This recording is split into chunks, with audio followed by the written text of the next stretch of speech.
This is Patents 101.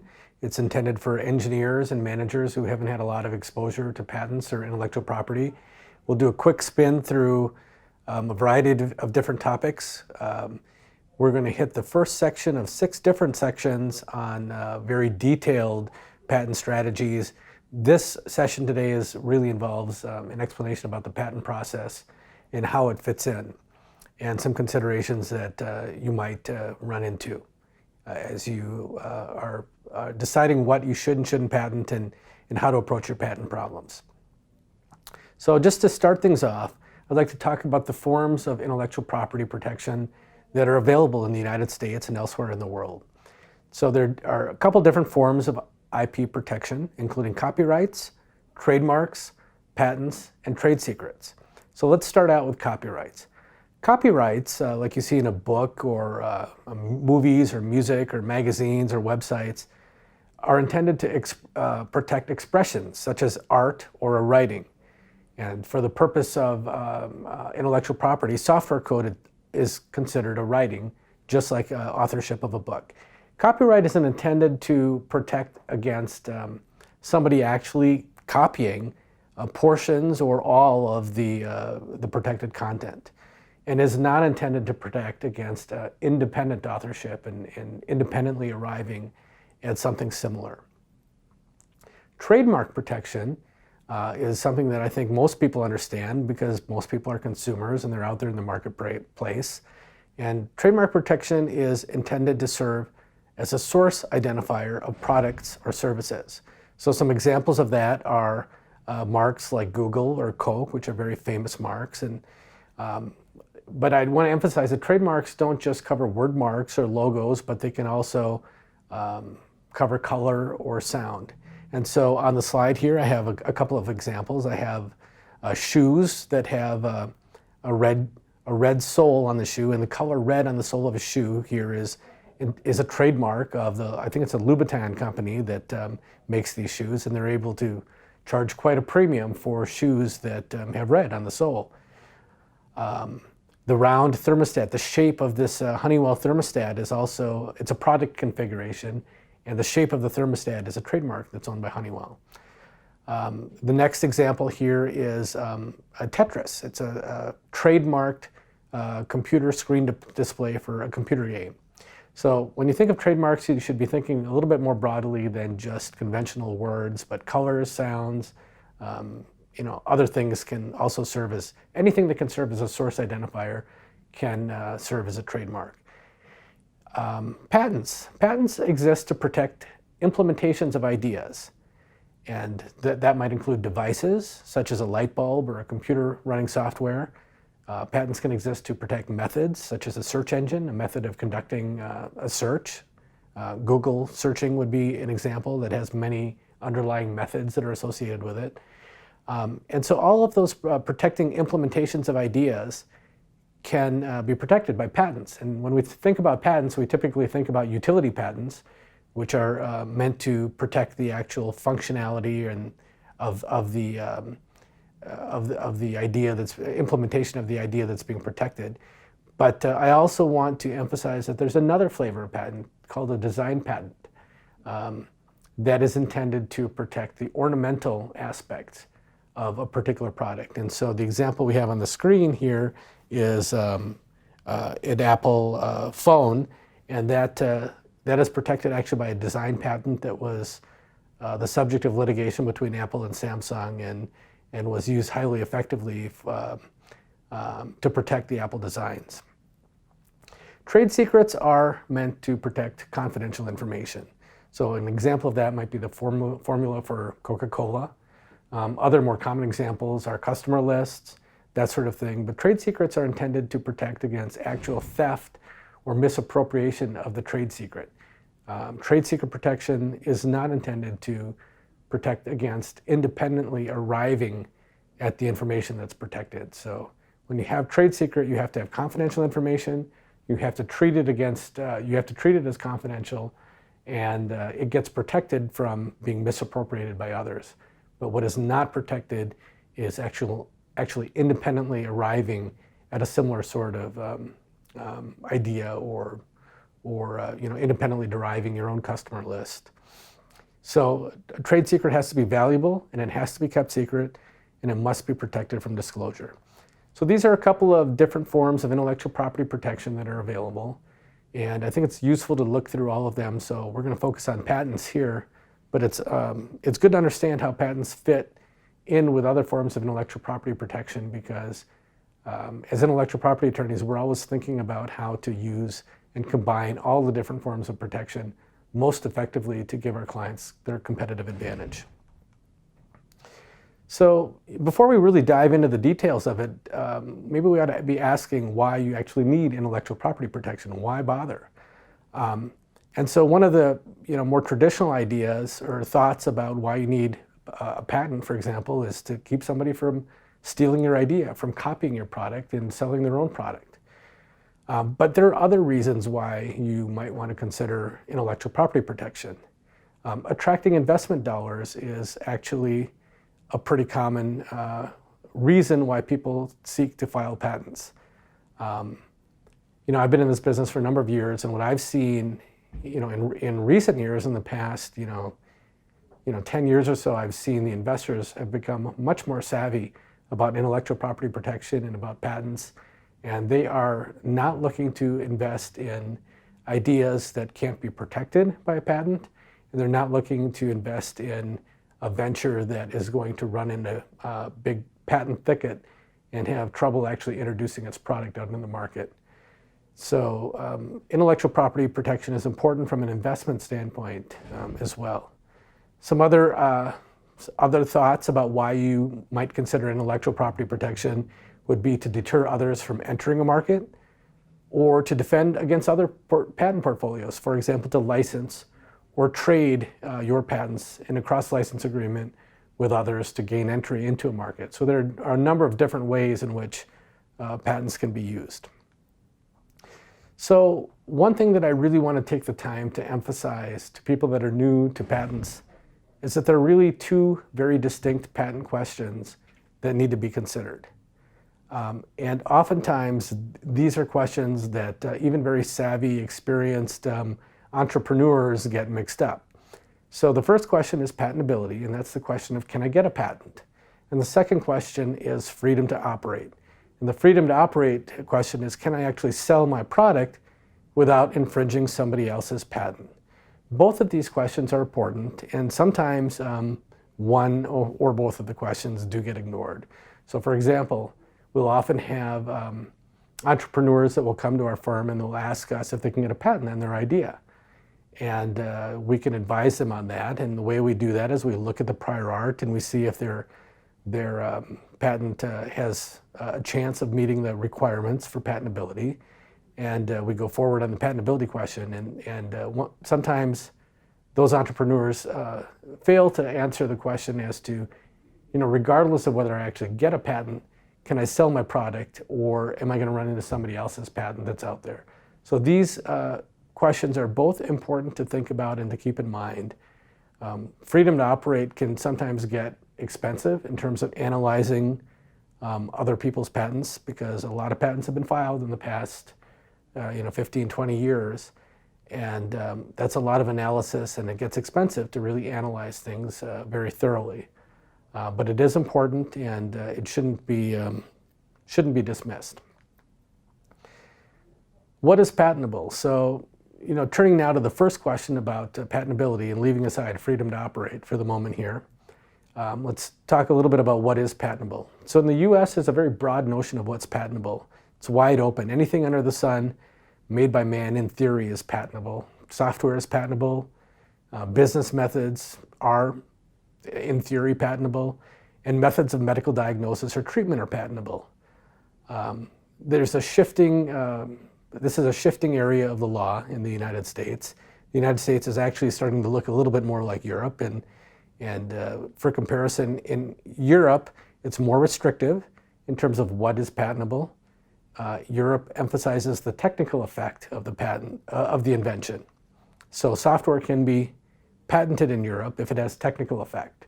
It has to be technologically oriented. Pure business methods cannot be patented in Europe. And methods of medical treatment are not patentable in Europe, but methods of medical diagnosis might be patentable in Europe. So there's a different approach that different countries in the world use to what they consider to be patentable subject matter. And in the United States, the landscape is changing. It's in a state of flux. We have this whole notion that what is patentable has to be limited to implementations of ideas and not just the ideas themselves. And so there's some recent case law that talks about abstract ideas and whether what's being claimed in a patent is really too abstract to be entitled to a patent. It doesn't capture the actual implementation of the idea, but is overreaching and overbroad and tends to sweep in the whole idea itself. A little bit about the patent examination process. So after you file your patent application, then what happens is that the U.S. Patent Office will typically issue an office action. That's roughly 14 to 24 months after filing, given the backlog at the U.S. Patent and Trademark Office. And in the office action, the U.S. Patent Office examiner will compare the claims in the patent application to the prior art.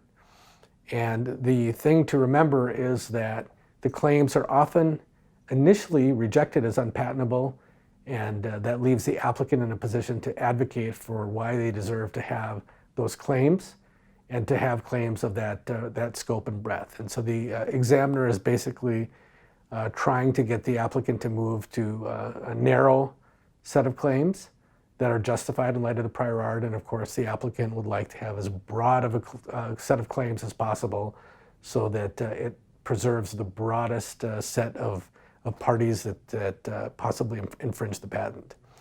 So after the patent office issues the office action, then what happens is that the patent attorney and the inventors will work together to actually prepare a response. And that might involve explaining why the claims are patentable over the cited prior art, or it might involve amending the claims to avoid the prior art. So that's what the process looks like. Sometimes it can be wrapped up rather quickly.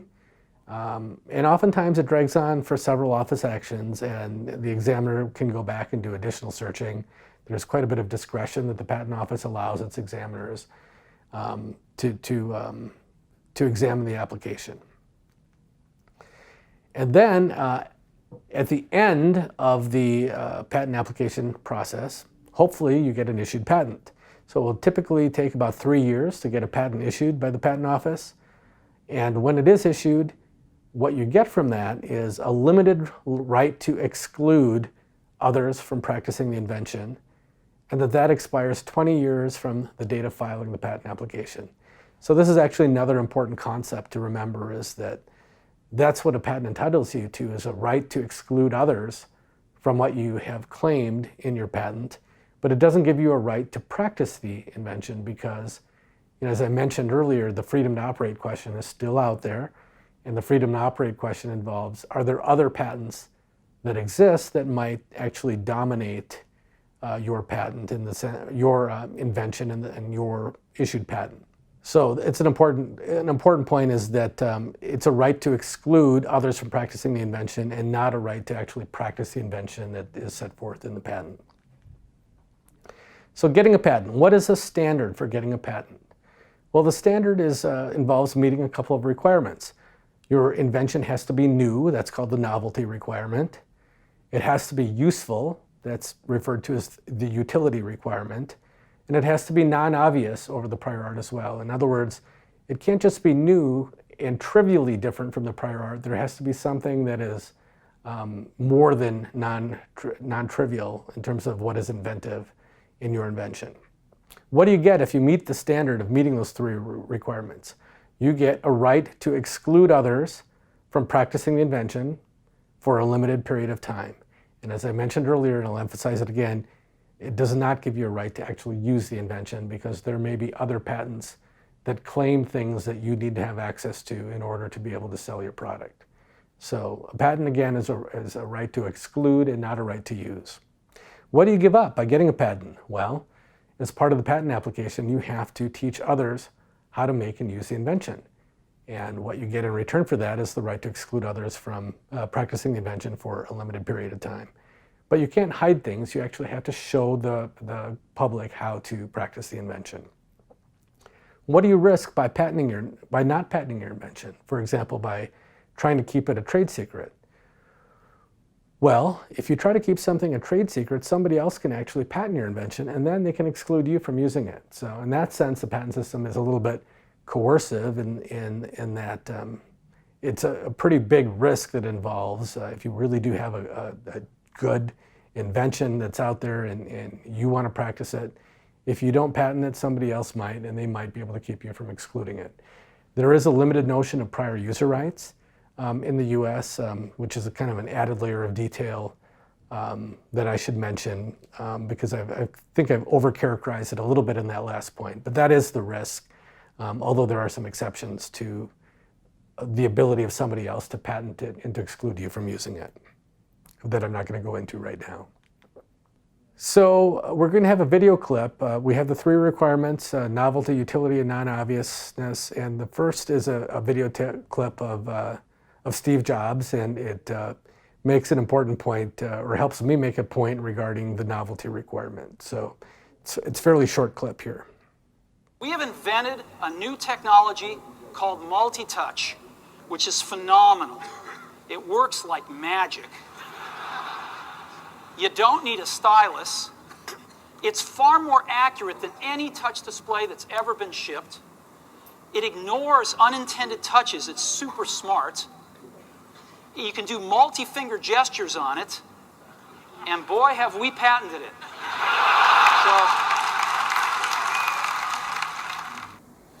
So that's an interesting video clip. It raises a point that I'd like to emphasize here, and that most of the world requires absolute novelty. They require you to file your patent application before you disclose it publicly. In the US, there's a 1-year grace period, so you can disclose your invention or use it in public, and you still have a 1-year grace period in order to file your patent application. And the video clip that we just saw was Steve Jobs talking about iPhone sorts of features that they did in fact patent, but they relied on the US grace period. So that disclosure in the video clip and some other disclosures that were made actually killed their German patents, because the disclosures were made before the filing of the German, or the priority date of the German applications that were filed. So the strict standard is absolute novelty. The US allows some leniency, but as patent attorneys, we typically like to play to the strictest standard, which is the absolute novelty that's required in most of the world. And so even though the US is more lenient, we like to warn our clients to be sure to get their patent applications on file before they make some sort of a public disclosure. In the case of Apple and Steve Jobs, you had a very sophisticated and patent-savvy person, Steve Jobs, with a good team of lawyers at Apple, but yet the German patents still went down for violation of the absolute novelty requirement, and the US patents survived because of the grace period. So be sure that you are filing your patent application before you're disclosing it. If you need to disclose it to another party, you need to have a non-disclosure agreement in place so that you can discuss it and not blow your patent rights. So now we're going to move from the novelty requirement to the utility requirement. And so here's an example of a patent from 1965. This is actually a centrifugal birthing device. So it's an interesting device. It's a table. The table spins. There's mom. She's lying on the spinning table, and her feet are in some stirrups. And as the table spins, the idea is that there's centrifugal force, and that's going to assist in the birthing of baby. Baby's going to come out, get caught in the sack, and everybody's happy. Well, of course, this is probably not very useful in a practical sense. But the reason I bring it up and put it up here is because that's not what the patent office is really concerned about. Is how practically useful an invention is. This isn't very practically useful, and you can see there's a patent on it. So this is a very low hurdle to overcome at the patent office. What they're typically worried about at the patent office is that the claims are useful in the sense that they're not too abstract and they don't preempt the whole abstract idea. So that's where the utility requirement typically comes into play. But it's not the patent office's job to assess whether there's actual commercial value in the usefulness of an invention. And then the last requirement is obviousness or non-obviousness, in the sense that the claims of a patented invention have to be non-obvious over the prior art. And in my view, obviousness is a little bit like obscenity. It's very, very hard to explain. It's more of this I know it when I see it in terms of what's obvious and what's not obvious, and different people might have different ideas about what is and isn't obvious over the prior art. And so, as part of trying to understand how this works is that obviousness really typically involves, would one of ordinary skill in the art go and combine teachings from various different prior art references and arrive at the claimed invention. And when you think about that, if you think about mechanical devices, there's, I think, 6 known devices in most machines: the wheel, the inclined plane, screw, lever, pulleys, and gears. And so, the fact that those 6 different elements are known to man and have been known for years, does that make every machine an obvious combination of those elements? And so, that's really where the battle is fought between, the patent applicant and his or her patent attorney and the patent office, is this whole addressing this question of obviousness. That's where the advocacy really comes into play. Otherwise, you have to ask the question, doesn't everything seem obvious in hindsight? If you take somebody's patent application, it's very easy to go back and deconstruct it into its various elements and then assert that the invention itself is obvious because all the elements are out there in the prior art. So there's a lot of work that goes into preparing a patent application to make sure that we give the examiner a good idea of why it's non-obvious, why there were technical challenges involved at arriving at the results. And there are some pretty good techniques that are out there to explain to examiners the non-obviousness and to make them go through the rigor of not just outright rejecting everything as being obvious. The parts of the patent document. So for those who are watching who haven't seen patent documents and aren't familiar with them, they have different parts.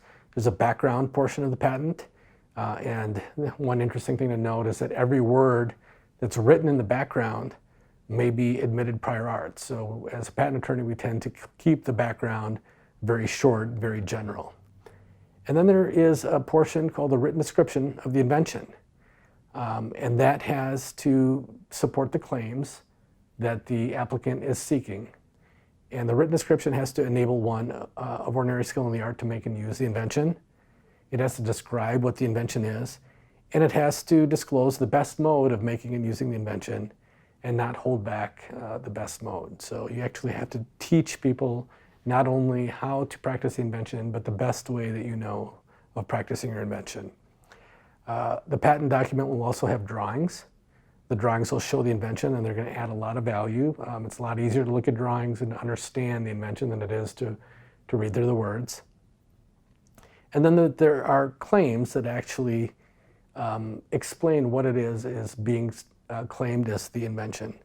And that has to be supported by the written description in the drawings. So the claims are typically written in what we call open form, which I'll explain as we go on here. And the open form claims will express a minimum set of conditions that have to be met for a product or a method to infringe the claim. So the claims create a fence to define what you can exclude another from practicing. But what they don't do is they don't necessarily give you the right to practice what you've claimed. So it's probably the 3rd time that I've said this during the presentation. The patent is really a right to exclude and not a right to use. There is also an abstract, and the abstract that goes with it gives a brief description of the invention. It doesn't establish the boundaries of what the invention is. So when you're looking at patent documents, you need to actually look at the claims to figure out what the boundaries are, and you can't just determine that from looking at the abstract. And one important thing to understand about how patent applications are drafted and why they tend to be lengthy and why they tend to be expensive to create is that you can't add new matter after filing your patent application, but you can tweak the claims so long as those changes to the claims are supported by the application. So from that standpoint, since we don't always know what prior art that the examiner is going to come back with during the examination process, we tend to throw as much as we can into the patent application to give us fallback positions to provide room to amend and change the claims in light of prior art that might come up during the examination process. So here's an example of a patent document, face page of a patent, the patent number on the top, so the references that were considered during the examination process, some figures, the background summary, a detailed description. This is the written description part that explains how the invention works. And then at the end of the patent document are the claims. And so here we have an example of two claims. Claim 1 is an independent claim, and Claim 2 is a dependent claim because it refers to Claim 1. So Claim 1 sets a number of conditions for infringement to occur. For infringement to occur, an accused product has to meet every single word in these claims.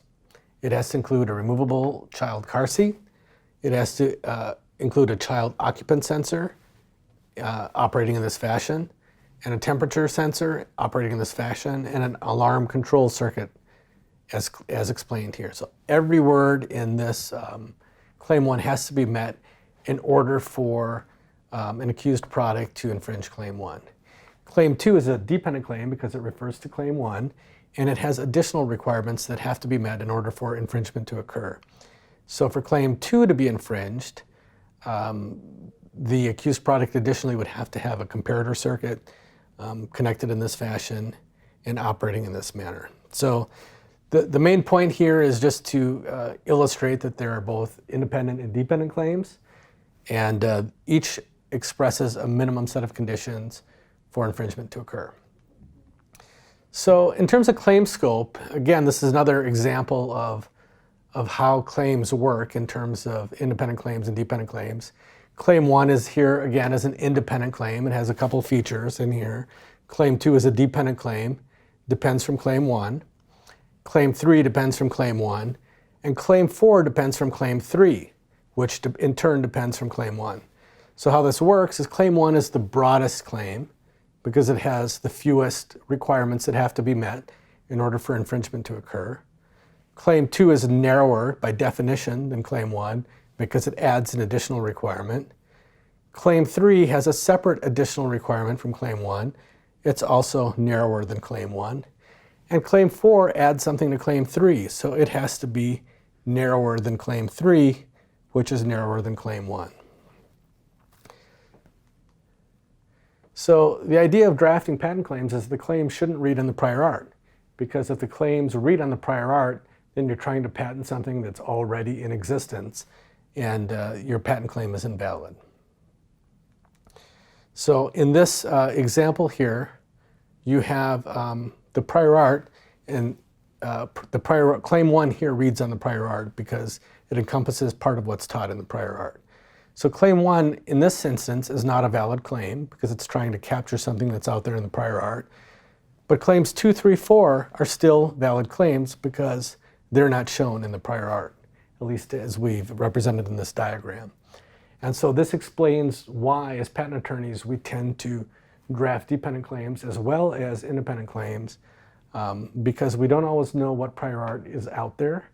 We do our best to do a patentability search, but we can't be aware of everything that's out there in terms of the prior art. So what we try to do is build claims that can be sustained and can be valid, even if the broad claims are found to be invalid over the prior art.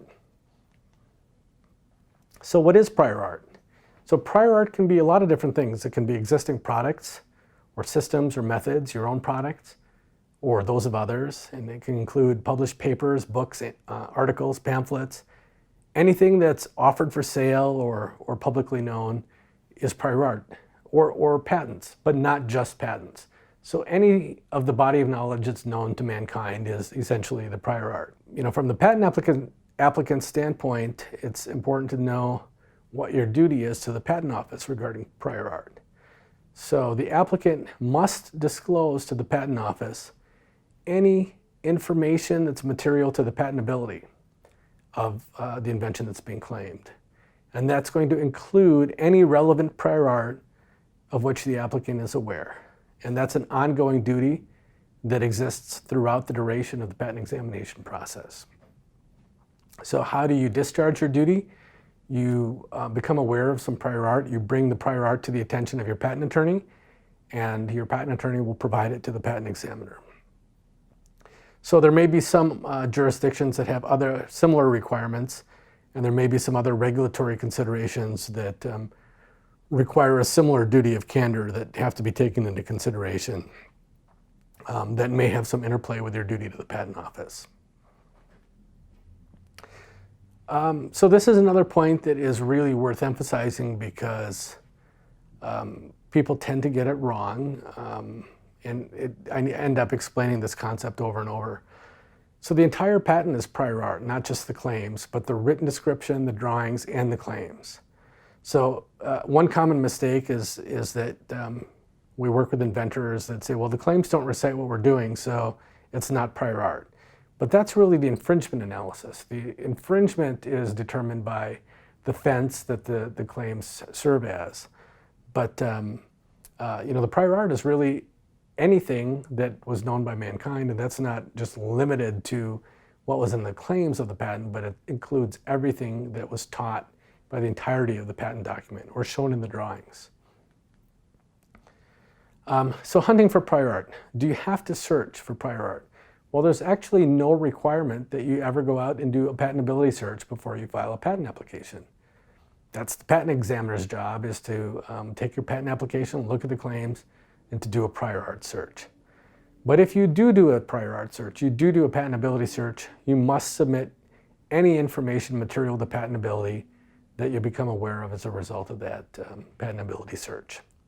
So that raises the question, should you actually do a patentability search? And of course, different people approach things differently.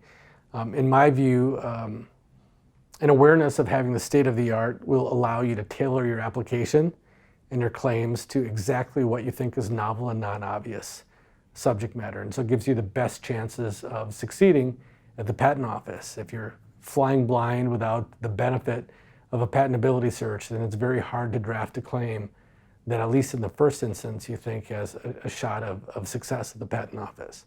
So I strongly recommend that people do at least some prior art searching to avoid filing on or further investing money in ideas that are already out there, that you're not ultimately able to get a patent on. Otherwise, you might not find out about the relevant art until you see a search report or an office action, and that might be after you've spent a considerable amount of money in filing a patent application, and you might see it very late in the examination process. And so ideally, you can devote some resources up front to trying to take at least a first shot at determining whether your invention is in fact patentable by doing a good patentability search. So how do you search? So there's a number of keyword search engines. A few links are shown on this slide. In this day and age, people are pretty good at keyword searching, and with a little bit of time to devote to doing the searching, I think most people can do a lot on their own in terms of patentability searching before they get a patent attorney involved. So rejections in view of the prior art. So this is returning to the notion of novelty and non-obviousness and understanding how that's applied as a practical matter at the patent office. So the novelty, if you'll get rejected for your patent claim being not novel or not new, if the examiner can find in a single prior art reference all elements of your claims. If the examiner has to rely on multiple prior art references to show all elements of the claims, then you will get not a novelty rejection, but an obviousness rejection. So the examiner will be basically taking the position that, look, all the elements of your claims are found in the entire body of the prior art, And even though they're not in the same reference, it would have been obvious to one of ordinary skill in the art to pick and choose and to put them together in the way that you have and claimed. A couple other ideas that are worth talking about. One is inventorship. You should understand that a patent is unenforceable if the wrong inventors are named. That includes too few inventors or too many inventors. And it's important to know that inventorship is actually defined by the content of what's actually claimed in the patent. So the standard is that if you contributed to the conception of at least one claimed aspect of the invention, you are an inventor. So when you're thinking about inventorship, you should be thinking about who conceived of the claimed idea. Is their idea actually reflected in the claims? Is it something that's actually a novel contribution to the claims, or really just a contribution that was widely known in the prior art? But a patent can name joint inventors who collaborated to develop the claimed invention. And we do a very good, the best job that we can to try and get inventorship correct. And to the extent that you're working in a group with others, it's always helpful if you can take notes as you work together and try and capture who actually contributed to the conception of the different things that you come up with as you're working on an invention. So then there's also the notion of ownership, and it's important to understand that the notion of who owns a patent is actually different than who invented the patent. So you can have joint owners. Typically, as a default, if you have joint inventors, as was explained in the earlier slide, each inventor is a joint owner in the entirety of the patent application. And you can leave the ownership in that state where each owner can use the patent without accounting to the other. So if you had two inventors, both who contributed to a patent application, each of them could use the patent without accounting to the other. So the problem with joint ownership from a patent attorney standpoint is that because each owner can use it without accounting to the other, then if one of the owners is to sue a third party for patent infringement, that third party could always go to the other owner and try and get a license. So from our standpoint, what we always try to do is to tie up the ownership rights in a single entity. Because joint ownership can greatly diminish a patent's value, because there's always that ability of an accused infringer to go in and license the patent from the other owners, from one or more of the other owners. And that concludes the first part of the slides that I had intended to present, and I hope you enjoyed and learned something from it. And there'll be other sessions that deal with the other 5 subjects here: patent strategy, dealing with competitor patents, claim strategies, damages, and global patenting considerations. So thank you for your attention.